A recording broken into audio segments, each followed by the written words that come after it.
안녕하세요. 저는 부모님과 함께 마트를 운영 중인 30대 후반의 여자입니다. 크진 않지만 지방 소도시인데다 연세 있으신 분이 많이 사시는 동네라 그럭저럭 장사는 잘 되는 편이에요. 부모님은 몇 년 안에 정리하시고 저에게 물려주신다고 해서 더 열심히 배우고 일하고 있습니다. 사실 제가 이 가게를 물려받을 거라고는 생각 안 했어요. 그냥 아이 키우면서 남편이 벌어다주는 생활비로 지낼 줄 알았습니다.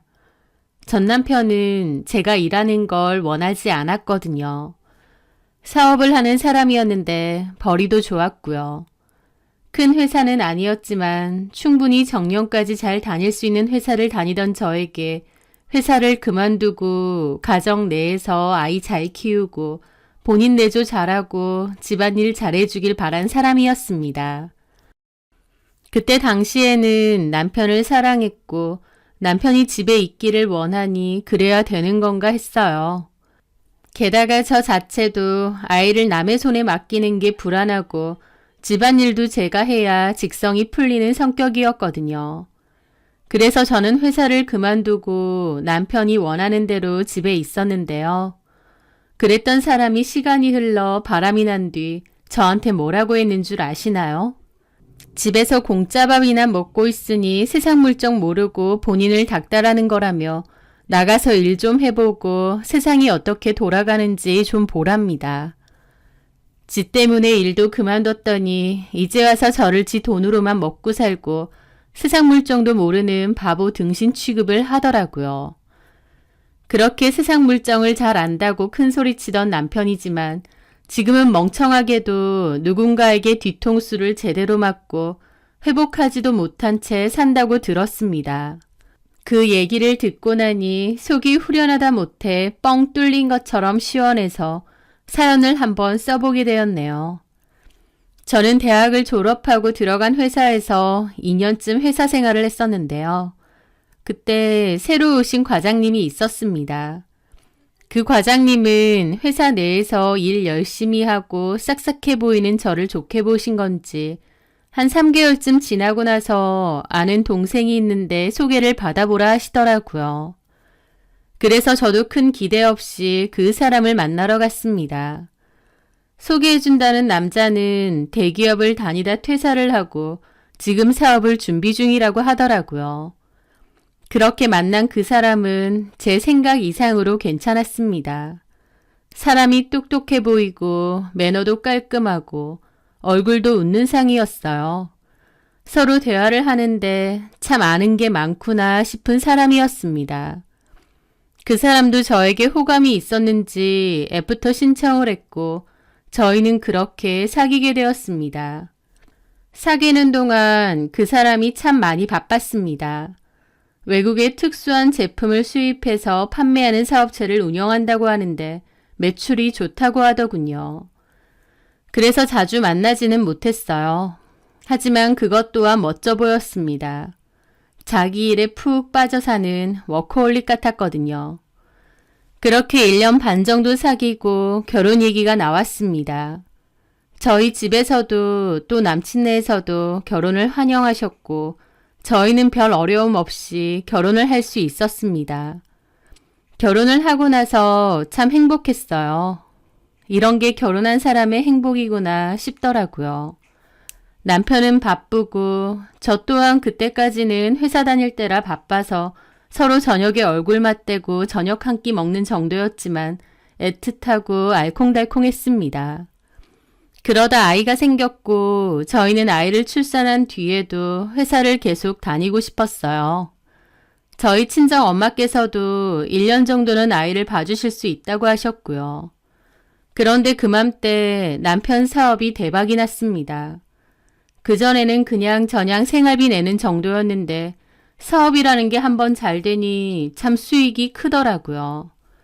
보통 회사원 연봉의 20배 가까이를 한 달도 안 되는 사이에 벌게 되었고 남편은 그즘 아주 바빴지만 너무 행복해했습니다. 본인 말로는 다 계획을 한 거라고 했지만 저는 생각지도 못한 일에 어안이 벙벙할 정도였어요. 남편은 제가 출산을 하자 명품백을 하나 사주면서 얘기하더라고요. 앞으로 사업이 계속 잘 될 거니까 저까지 일할 필요가 없대요. 저는 회사 관두고 집에서 아이 키우고 자기 내조해주고 집안일에 좀 더 신경을 써주는 게 어떻겠냐 하더군요. 사실 제가 다니던 회사는 한번 들어오면 잘 안 나가는 꽤 괜찮은 회사였습니다. 복지도 좋고 연봉도 괜찮고 사내내 분위기까지 좋은 회사라 그만두는 게 아깝고 오래오래 인정받으며 다니고 싶었어요. 하지만 남편의 계속되는 부탁에 저는 결국 잘 다니던 회사를 관두었습니다. 그 뒤로 남편 회사는 계속 승승장구였어요. 남편은 국산 중형차를 탔는데 얼마 지나지 않아 외제차 SUV를 끌고 다녔고 저한테도 외제차를 한 대 선물해 주더라고요. 아이 데리고 다니는데 튼튼한 차가 필요하다면서요. 그렇게 두둑한 생활비를 주면서 필요한 거 먹고 싶은 거 다 하라는데 그때까지만 해도 저도 그 생활이 참 좋았습니다. 그전에도 크게 쪼들리게 산 건 아니었지만 그래도 전세를 살았다 보니 아쉬운 건 있었거든요. 그래서 나중에 아파트 한 채 매매라도 하려면 부지런히 모아야겠다 싶어서 저도 더 열심히 일했던 거고요. 제 벌이가 없이도 남편의 사업은 갈수록 번창해서 머지않아 47평 정도의 아파트를 매매해서 이사를 갔어요. 그때는 참 남부러울 것 없이 잘 살았습니다. 그리고 앞으로도 계속 이렇게 살 줄 알았습니다. 아이가 8살이 되고 저는 한 번씩 부모님 마트가 바쁠 때 도와드리는 것 말고는 집에서 주로 집안일하고 아이 돌보며 그렇게 지냈습니다. 그런데 그맘때부터 남편이 조금씩 변하기 시작했습니다. 별거 아닌 일로 시비를 걸 때가 종종 있고 짜증이 부쩍 늘어난 것이었습니다. 별일 아닌 걸로 시비를 걸어놓고 제가 무슨 말을 하면 됐어. 알지도 못하면서. 라는 말을 밥 먹듯이 했습니다. 제가 뭘 모르냐고 다시 따져 물으면 집에서 퍼져 노는데 네가 뭘 알겠어? 이러면서 사람을 무시하는데 너무 기분이 나쁘더라고요. 내가 집에 있고 싶어서 있는 거야? 당신이 아린이 키우면서 집에서 있어달라며. 그것도 애 어릴 때 얘기지. 이제 아린이도 초등학생인데 언제까지 집에서 마냥 이렇게 있을 거야? 그래. 있는 건 좋다 치자. 내 수준에 좀 맞춰서 공부를 하던지 뭘 좀 배우던지. 사람이 발전이 있어야 될 거 아니야. 아무리 결혼하고 애 낳고 아줌마 다 됐다지만 뭔가 좀 더 나아지고 싶고 발전하고 싶은 그런 욕심이 없어? 신문이나 뉴스 좀 열심히 보고 경제 공부나 투자 공부 같은 것도 좀 하고 얼마든지 공부할 거 많잖아. 그러는 겁니다. 남편은 평소에 경제나 정치 이야기를 좋아하는데요. 저는 남편이 그런 얘기를 할 때 너무 흥분하면서 얘기를 하기 때문에 저는 그런 류의 이야기를 하는 걸 별로 좋아하지 않았습니다. 그래서 제가 그런 이야기들에 시큰둥한 건 사실이에요. 남편 혼자서 열을 내면서 막 얘기를 하는데 듣는 것도 하루 이틀이고 맞장구도 서너 번이죠. 혼자서 막 흥분해서는 얘기를 하는데 저는 남편 자기가 정치인인가? 뭘 저렇게 열변을 토하지? 싶은 생각이 들 정도로 얘기를 합니다. 게다가 제가 신문이나 인터넷에서 본 내용과 좀 다를 때도 있는데 남편은 무조건 자기 생각이나 말이 맞대요. 그러다 보니 그런 얘기를 남편과 하는 게 좀 불편했습니다. 그런데 저한테 그런 얘기를 안 들어준다고 저한테 수준이 맞니 안 맞니 하면서 열을 내더라고요. 그 외에도 하루는 여자도 일을 해야지 남자 등골이나 빨아먹으려고 하면 안 된다고 또 열을 내는 거예요. 저 부모님 도와드리면서 수고비 받습니다. 계산서 발행이나 주문할 때 도와드리는 거 제가 하는데 부모님께서 따로 돈을 챙겨주셨어요. 그거 모아서 남편 구두 사준 적도 있고 괌 가족여행 경비로 쓰기도 했고요. 물론 저축도 하고요. 저희 부모님 일을 돕기도 하거니와 아이가 초등학교 1학년이라 사실 손이 많이 가기도 했습니다. 유치원 때야 4시 가까이 돼서 하원을 했지만 초등학교 1학년생은 수업이 빨리 마치다 보니 제가 케어를 해야 될 때가 많더라고요. 학원도 가고 방과 후 교실도 가지만 제가 챙길 일이 많았죠. 시간이 부족하다 보니 정식으로 일을 다시 못한 것도 있는데 남편은 그때부터 무슨 작정한 사람 마냥 저를 몰아세우더라고요. 남편이 신혼 초부터 그런 사람이었으면 원래 사람이 저런가 보다 하고 말 텐데 뭔가 씌인 것처럼 어느 순간부터 저한테 그렇게 불평을 쏟아대기 시작한 겁니다. 정치나 경제 이야기도 제가 별로 안 좋아하는 걸 알면서도 일부러 그러는 건지 그맘때쯤 더 많이 하면서 열을 내고 말하는데 꼭 사람 질리게 만들려고 하는 것 같달까요? 그리고 제 딴에는 남편과 대화를 좀 해보고자 회사에 무슨 일이 있나 싶어 물어봐도 내가 말하면 뭐 당신이 다 알아? 신경 쓰지 마. 이런 식으로 말을 하니 더 물어보지도 못했습니다. 남편은 저한테 대화가 안 통하고 수준이 안 맞다면서 뭐라고 할 땐 언제고 정작 저랑 어떤 대화를 할 생각은 없어 보인 거죠. 저를 무시하는 태도도 너무 심했고 그맘때 저도 상처를 받는 일이 많았습니다. 그런데 그러던 와중 남편은 뜬금없이 저한테 이혼을 요구했습니다. 그날도 여느 날과 다름없이 아이와 저녁을 먹고 공부를 봐준 뒤 책을 읽어주고 자라고 하고 안방으로 들어갔는데 남편이 그 얘기를 꺼내더군요. 우리 그냥 이혼하자. 저는 처음에 이게 무슨 소리인가 했습니다. 정말 뜬금없는 소리였어요. 방금까지 뜨신 밥 잘 먹고 이게 무슨 헛소리인가 싶은 겁니다. 뭐? 우리 이제 그만하자고. 저는 남편의 말이 정말 황당했습니다. 요즘 들어 저한테 쌀쌀 맞긴 했지만 다른 낌새를 눈치챈 게 없었어요. 그런데 다짜고짜 이혼이라니. 그게 무슨 소리야? 나 요즘 사는 게 너무 재미가 없다. 너무 갑갑하고 숨 막혀. 근데 당신하고 있으면 더 그래. 당신 무슨 일 있어? 갑자기 왜 그러는 거야? 갑자기가 아니야. 계속 생각해 왔던 거야. 당신하고 있으면 마음이 편하지 않아. 좋지도 않고 즐겁지도 않아. 이런 결혼 생활을 계속 해야 되는 거니? 남편의 말에 저는 무어라 답을 해야 될지 몰랐습니다. 당신도 내가 갑자기 이런 말을 해서 놀랐겠지만 나는 오래 고민해왔어. 물론 아린이도 있고 우리 부부 사이에 큰 문제가 있는 것도 아니지만 나 요즘 너무 힘들어. 당신을 보는 것조차 너무 힘들다고. 왜 그래 당신? 요즘 회사 일이 잘 안 돼? 아니면 다른 힘든 일이 있어? 나한테 얘기를 해줘. 내가 도울 수 있는 일이 있으면. 아니, 당신이 도울 수 있는 건 아무것도 없어. 아린이 당신이 키우고 싶다고 하면 양육비 넉넉하게 줄게. 이 집도 당신한테 줄 수 있고 당분간 생활비도 보내줄 수 있어. 그 정도면 나도 당신한테 못 해주는 건 아닐 거야. 그러니까 제발 나 좀 놔줘. 라고 말하고는 겉옷을 입더니 차키를 챙겨 들고 현관 밖으로 나가버렸습니다. 저는 이게 다 무슨 소리인가 싶어서 한참을 침대에 앉아 멍하게 있었어요. 남편과 제가 딱히 사이가 안 좋았다던가 싸움이 잦았다던가 그런 일이 있었던 것도 아닌데 갑자기 남편은 이혼을 요구했고 저는 내가 지금 꿈을 꾸고 있는 건가 싶었습니다. 그렇게 한참을 멍하게 있다 갑자기 정신을 차리고 남편 핸드폰으로 전화를 걸었습니다.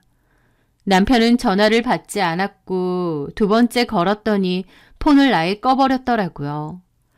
저는 그 뒤로 넋나간 사람처럼 침대에 쓰러지듯 누웠습니다. 그렇게 누워서 이렇게 뜬금없이 이혼을 할 수 있는 걸까 싶었습니다. 주변에 이혼한 지인들이 있긴 하지만 대부분 경제적인 부분이나 성격 차이 또는 불륜으로 인해 이혼하는 경우였습니다.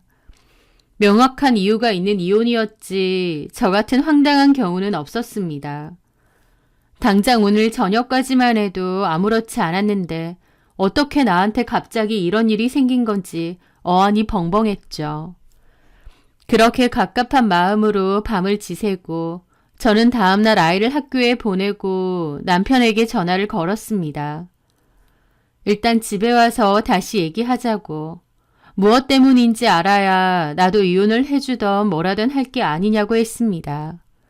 그렇게 남편은 집으로 왔고 얘기를 했어요. 아린 아빠, 왜 그러는 거야? 너무 갑작이라 나 진짜 뭐라고 말해야 될지도 모르겠어. 어제 말했잖아. 내가 이제 당신이 좋지 않다고. 우리 사이가 어때서? 부부들 10년 정도 살면 다 이렇게 살아. 뭐 다른 거 별거 있는 줄 알아? 당신하고는 말이 안 통해. 뭐? 당신은 세상 물정을 너무 몰라. 대화가 되질 않아. 무슨 말을 하면 당신이 알아?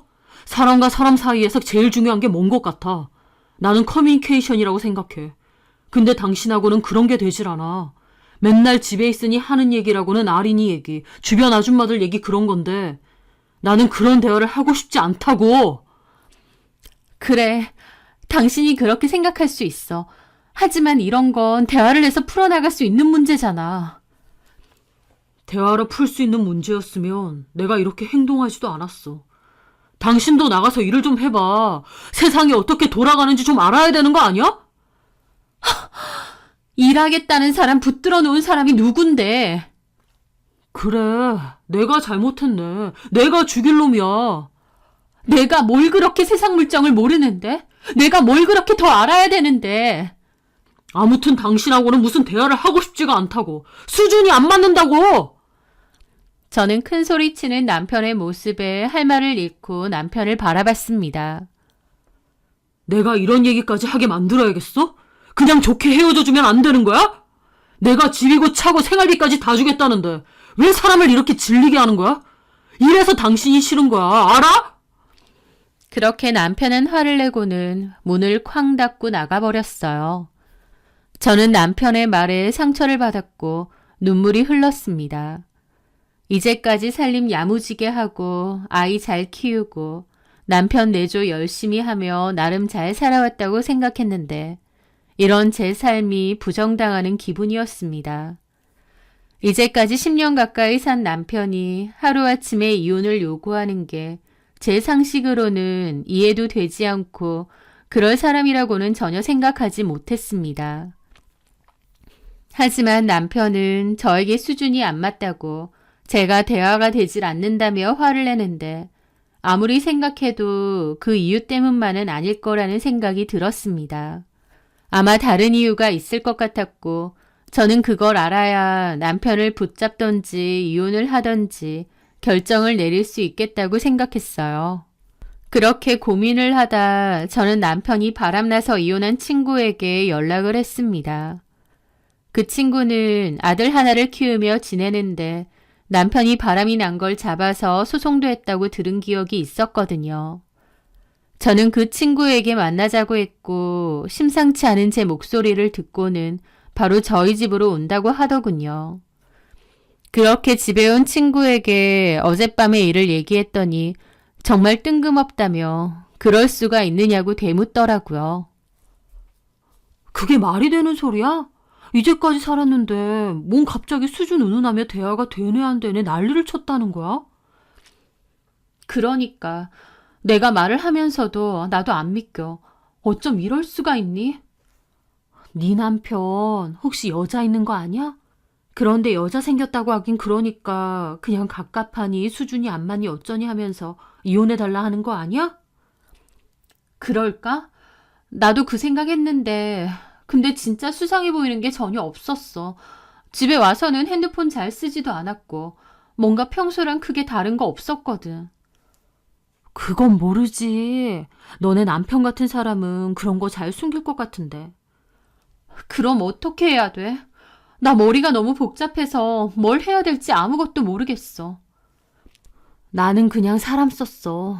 그때 내가 불륜 잡는 카페 들어가서 알아봤는데 상대방 핸드폰 기록 잡는 어플도 있고 하던데 나는 그런 거 잘 쓰지도 못하고 내 전 남편이 핸드폰 빠삭했잖아. 괜히 걸리면 더 난리칠 것 같고 숨길 것 같더라고. 그래서 그냥 여기저기 알아보고 사람 붙였어. 금액이 비싸긴 했는데 증거랑 확실하게 알아봐 주더라. 어떤 사람은 본인이 직접 증거사진 찍겠다 난리치다 찍었는데 사진이 제대로 나오지도 않고 남편한테 들켜서 더 증거 찾기 어려웠다고 하더라고. 그냥 돈 좀 쓰더라도 확실한 게 제일이야. 저는 친구의 말을 듣고 저도 그렇게 해야겠다 생각했습니다. 친구는 이것도 사기가 많아서 잘 알아봐야 된다고, 본인이 맡긴 데는 그래도 믿을 수 있는 데였다면서 연락처를 알려주더라고요. 그렇게 저는 친구에게 받은 연락처로 연락을 했고 뒷조사를 의뢰했습니다. 이런 일 드라마에서나 본 것 같은데 제가 이런 일을 하게 될 거라고는 꿈에도 생각해 본 적 없는데 무척 어색하면서도 긴장되더라고요. 그 며칠 뒤에 남편은 집에 들어와 본인 짐을 캐리어에 챙겨 나갔어요. 제가 아이 학원 픽업해 줄 때 들어온 것 같았습니다. 그러면서 문자로는 이혼 서류 화장대 서랍 안에 뒀으니 결정되면 연락 달라고 하더군요.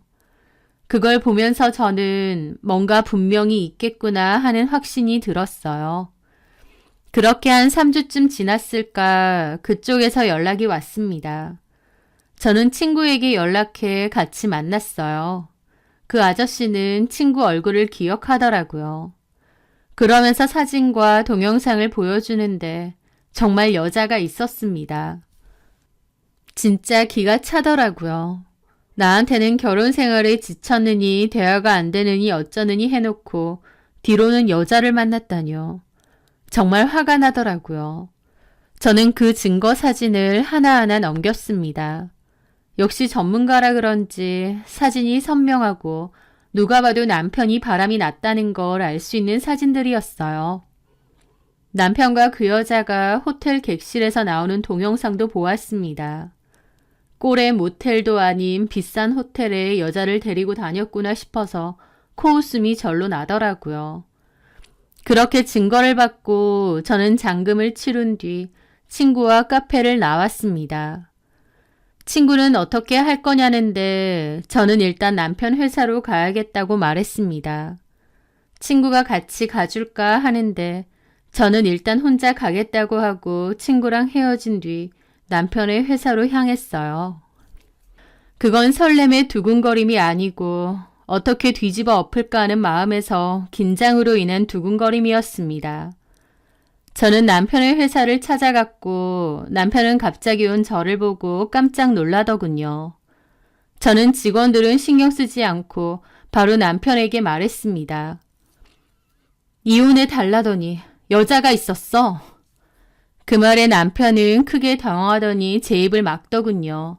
그러면서 나가서 얘기하자. 나가서. 하며 제 팔을 잡아 끌더라고요. 자기가 한 행동이 부끄러운 행동인 건 아나 싶어서 더 큰 소리로 말하려다 일단은 남편과 사무실을 나왔습니다. 남편은 주변을 두리번거리더니 본인 차로 가서 얘기를 하재요. 알겠다고 하고 남편 차로 갔습니다. 그런데 거기서 저는 뜬금없이 폰 하나를 발견했어요. 그건 남편의 폰이 아니었습니다.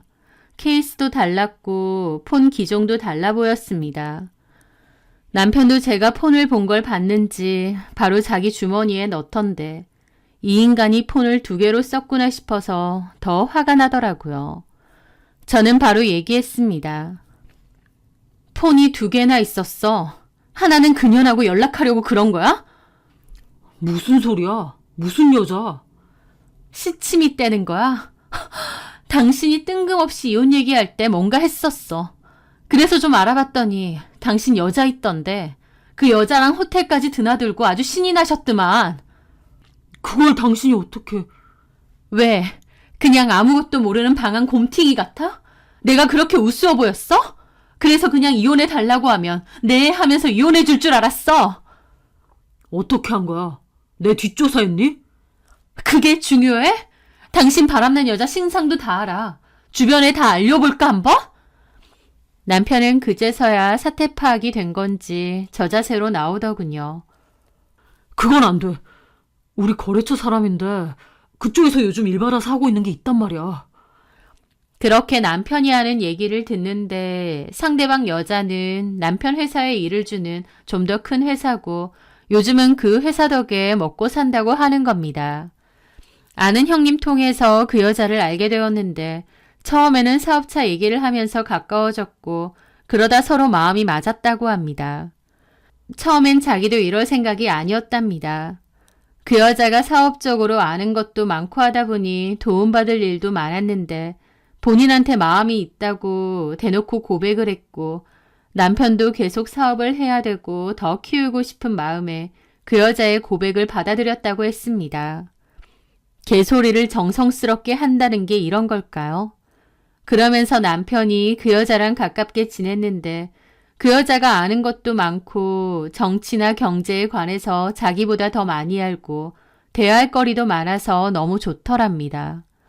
저랑은 이런 대화를 하면 제가 좋아하는 기색이 없는데 그 여자는 2-3시간도 너끈히 얘기를 했다고 해요. 그러면서 본인 수준에 맞는 여자를 찾았다고 생각했답니다. 그 여자는 이혼하고 본인에게 오면 사업체를 더 키울 수 있도록 적극 지원할 거고 나중에는 그 여자 회사까지도 저희 남편에게 넘기겠다고 했다는 겁니다. 그 말을 들은 남편은 그 여자 회사까지도 욕심이 나서 저와 아이를 버리겠다고 한 거고요. 오늘 날 이 증거를 받았을 때만 해도 분노로 몸이 부들부들 떨릴 정도였는데 남편의 이야기를 듣고 나니 오히려 이런 인간 같지도 않은 놈 내가 싫다는 생각이 들었습니다.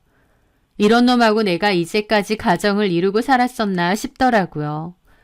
본인의 성공을 위해서 처자식까지 다 내팽개칠 수 있는 사람인데 이런 인간과 내가 더 살아서 뭘 하겠나 싶은 마음이 들었습니다.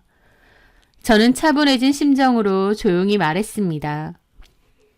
그래, 당신도 그렇게 그 여자가 잘 맞고 좋다고 하니 이혼해줄게. 나도 당신 더러워서 같이 살고 싶지도 않아. 처음 얘기한 것처럼 집 4명이로 옮기고 아린이 양육비 한 달에 200 내놔. 그리고 나 제대로 일 구할 때까지 생활비 준댔으니까 1년은 생활비도 내놔. 제가 생각보다 쉽게 이혼을 해준다고 하자 남편도 은근 기쁜 표정을 짓더라고요. 하지만 금방 그 표정을 숨기고 진지한 표정으로 그래, 그렇게 할게. 1년 생활비 일시불로 바로 줄게. 이혼해줘서 고마워. 근데 소송은 걸지 않는다는 조건으로 그렇게 하는 거야. 그쪽에 소송 걸면 안 돼. 남편의 요구는 그냥 조용히 이혼을 하는 것이었고 저도 친구가 상간소송으로 받아봤자 그렇게 많지 않다며 그냥 준다는 거 다 받는 게 낫다고 했거든요. 저도 알겠다고 했습니다. 집 명의 옮기고 생활비 일시불로 입금해주는 대로 저는 이혼 서류에 도장 찍어 건네기로 했고 남편은 일사천리로 일을 진행했습니다. 그렇게 나랑 이혼을 하고 싶었나 싶어 열받았지만 저도 일을 질질 끄는 건 싫어서 그렇게 처리를 했어요. 아이가 있다 보니 시간이 좀 걸리긴 했지만 합의로 진행하다 보니 그것도 그렇게 오래 걸리진 않았습니다. 그 사이에 저는 아이에게 이 일을 설명하기가 참 어려웠습니다. 저와 남편의 사정을 어떻게 말해야 될지 난감했고 그로 인해 아이가 상처를 받을까봐 마음이 아팠습니다. 하지만 아이는 생각보다는 의연하게 고개를 끄덕였고 그럼에도 엄마랑 같이 살게 되어서 다행이라고 말해주었습니다. 그런 아이를 안고 저는 엉엉 울었죠. 아이도 저도 한동안은 참 힘들었습니다. 아빠가 없고 남편이 없는 삶에 적응해야 했고 그 과정이 순탄치만은 않았어요. 하지만 그런 인간을 아빠로 남편으로 두는 것보다 그냥 이렇게 아이와 사는 게 더 낫겠다고 저 스스로 다짐하며 그렇게 살았습니다. 아이도 제가 속상할까봐 더 많이 웃고 장난도 치고 그렇게 지냈고요. 전 남편은 양육비를 꼬박꼬박 보냈고 아이와는 폰으로 연락도 종종 하고 지냈습니다. 한 달에 2번 만나기로 했고 시댁에서 주로 본다고 아이가 얘기해 주더라고요. 그렇게 이혼 후의 삶에 적응하며 지냈고 부모님께서 아예 마트에서 계속 일을 하는 게 어떻겠냐고 하셨습니다. 지금까지는 바쁠 때나 계산서 발행할 때만 가끔 가서 일을 했다면 이제부터는 출근해서 일을 하고 월급을 제대로 계산해서 주시겠다고 하는 겁니다. 저도 경력 단절이 오래되고 아이가 아직 어려 케어해야 되다 보니 시간이 너무 긴 회사는 부담스럽다 싶었는데 오히려 잘 되었다 싶었고 부모님 마트에서 일을 시작했습니다. 시간 조절이 가능해서 아이를 돌보는데도 어려움이 없었고 부모님도 제가 일을 하니 더 안심되고 좋다고 하셨어요.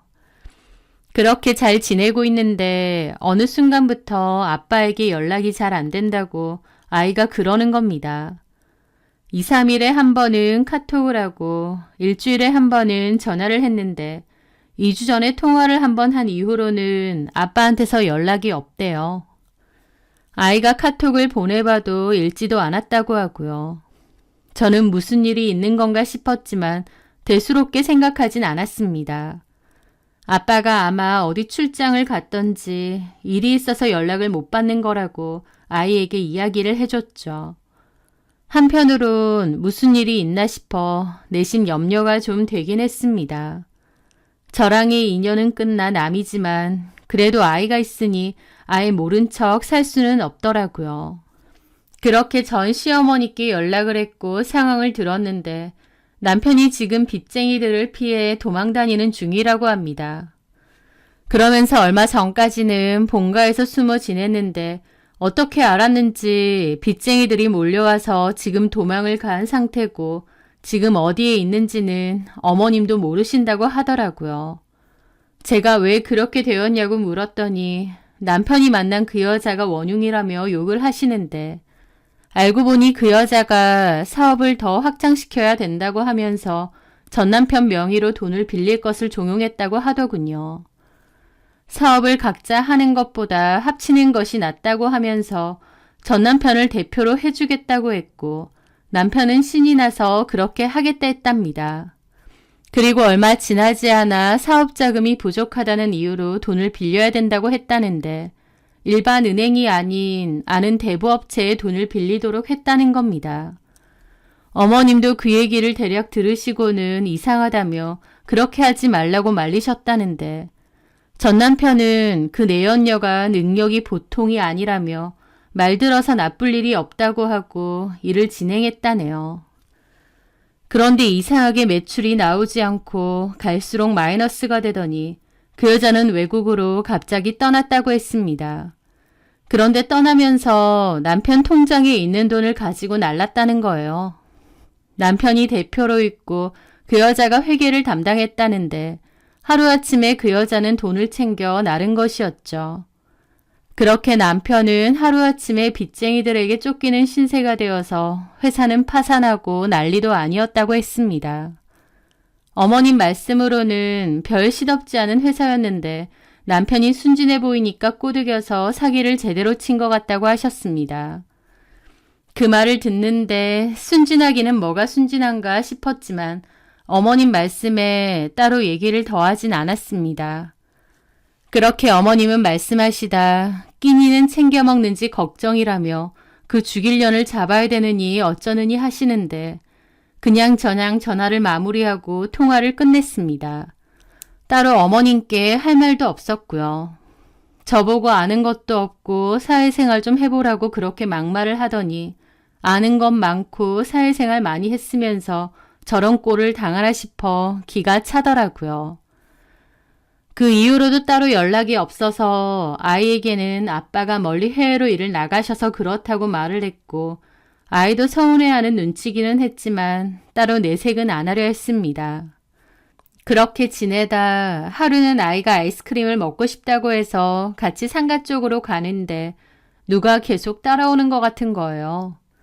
이상하다 싶어서 뒤를 돌아보는데 행색이 남루한 사람이 급하게 뒤로 숨더라고요. 아이는 눈치를 채지 못했지만 저는 한눈에 전 남편이라는 걸 알 수 있었습니다. 저는 아이에게 먼저 들어가라고 한 뒤 그쪽으로 걸어가 전 남편을 만났어요. 전 남편은 전과 다르게 그 짓꼴을 하고 있었습니다. 한 번 입은 셔츠를 한 번 더 입으라고 하면 난리 났었던 깔끔쟁이가 군데군데 때가 잔뜩 묻은 옷을 입고 모자를 눌러 쓰고는 있는데 정말 할 말을 잃었습니다. 뭐야? 여긴 왜 왔어? 잘 지냈어? 아린이도 잘 크지? 아까 보니까 많이 컸더라. 그래, 잘 지내고 있어. 근데 당신은 이게 무슨 꼴이야? 그렇게 됐어. 지나가는 길에 당신하고 아린이 좀 보고 싶어서. 그래, 봤으니까 그만 가. 저기, 예진아, 하면서 남편이 뜸을 들이는데 저는 지갑에 있는 현금이 10만 원이 조금 넘게 있길래 몽땅 꺼내주었습니다. 남편은 제가 지갑에서 돈을 꺼내주니 놀라는 표정으로 저를 보더라고요. 이걸로 좀 씻고 밥이라도 사 먹어. 그리고 어머니께 연락 좀 드리고 걱정 많이 하시더라. 남편은 그 돈을 받고는 저를 쳐다보는데 이상하게 좀 짠하더라고요. 당신 사정 대략 어머님께 들었어. 근데 언제까지 이렇게 도망치면서 살 거야? 다른 방법을 찾던지. 안 돼. 네가 그놈들을 몰라서 하는 소리야. 얼마나 무서운 놈들인데. 그렇다고 언제까지 이렇게 살 수 없잖아. 당신 인생이니 내가 뭐라 더 말은 못하겠지만 어쨌든 이게 맞는 건지 나는 모르겠다. 아린이는 내가 잘 키우고 있으니까 걱정하지 말고. 미안해. 내가 진짜 잘못했어. 당신한테 그러면 안 되는 거였는데. 됐어. 이제 와서 그런 말 무슨 소용이야. 더 생각하고 싶지도 않아. 그리고 앞으로는 찾아오진 않았으면 좋겠어. 그 사람들이 우리 아린이까지 알게 될까봐 나도 너무 무서우니까. 그래. 그놈들은 그러고도 남을 놈들이야. 알겠어. 일 다 해결될 때까지는 절대 안 나타날게. 그래.